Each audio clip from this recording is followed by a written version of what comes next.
It's getting slower, but it is also getting more entertaining.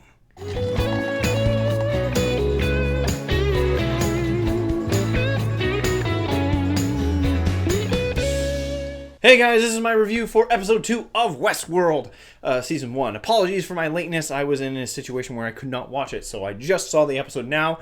And admittedly, the thing I've noticed that I definitely is going to happen with this show is there's multiple narratives, which is cool. We're seeing different characters, both hosts and guests. And we see these different sort of aspects of the characters. And the world building in the show is absolutely nuts. The one thing I definitely can say, though, is how the narrative, if the narrative stays in the same direction, the show is going to take forever for shit to get answered. It's got J.J. Abrams' mysteryness written all over it, and I'm liking it now, mainly because of how much world building there is. But at one point, it is going to get to a point where I won't be able to take it anymore. I'm going to be like, okay, you need to give us something.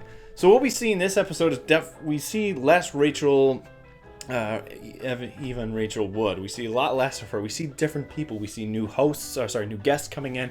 We also see Thea Newton, the whore owner, the whore mistress, and we see that she's starting to have a little bit of this going on. That there seems to be this verbal virus that is being passed, and that was cool. The idea of a verbal sort of trigger word.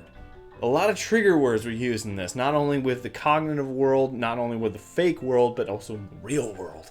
And that was cool too, because we actually get to see a bit more of the real world. We see how people get into the world, even though we still have not been answered that. So as this episode itself, it's definitely one of those more establishing episodes again, and this show is going to need a lot of establishing. Apparently, it's already been confirmed that this show is going 6 seasons, which is absolutely unbelievably ridiculous, but if it actually lasts that long, quite impressive. So this episode, again, very interesting. A lot more about the aspect of what Westworld is, especially at the very end, where we see this new expansion pack be suggested, and Anthony Hopkins is like, nope, that's not anything of what this world is about, which gave me 2 ideas. At one point, Wood's character finds a gun in the ground, and I have a feeling that is supposed to be, like, we're seeing what we've been seeing from the photo in the last episode, the gun in this one, is we're seeing the beginning of a demolishing of the world. And if I'm going to take a bit of a gander here, I think Anthony Hopkins is wanting to destroy his own world. That's a pretty basic, very supplementary storyline, so I hope they don't go for that. But the idea that a creator would build their own world, and what do you want? What happens after you've created the perfect image? You destroy it and remake it and make something better. Or you add a little bit twisted into it to make it more interesting again.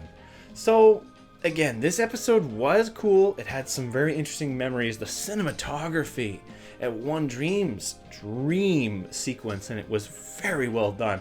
James Marston's died again. That guy has 3 deaths so far. He's been only in 2 episodes. He's already died 3 times. I'm counting every time he dies in this show. However, again, we still don't see who the central character is. There's a lot of multiple characters, which is something that's cool about this show. Is it's very kind of almost Game of Thrones like. They are trying to go in that aspect of having multiple characters collaborating to one complete narrative. However, the fact that there's not as much happening between these characters, there's a lot more mystery, there's a lot more kind of what's going on, that's something that it doesn't have that Game of Thrones does. Game of Thrones has that very interesting curve, that hook. Whereas this one is dragging me in because I like Michael Crichton's work, I like his influences, and I like the idea of an artificial intelligence theme park and it evolving. However, if they keep going this direction, like I said at the beginning of this video, it's going to start to get old. So in the end, I'm going to give this episode review a 4 out of 7. I think it's a very entertaining episode.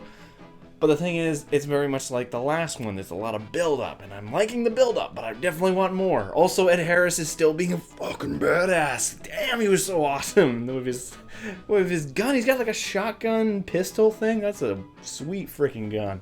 Anyway, guys, that's all from me. I've meaning to watch her videos, but I'm just going to suggest her right now. If you've never been to BarTube's channel, she's awesome. She does a lot of awesome Game of Thrones reviews, and last year, when we were both reviewing True Detective on our own channels.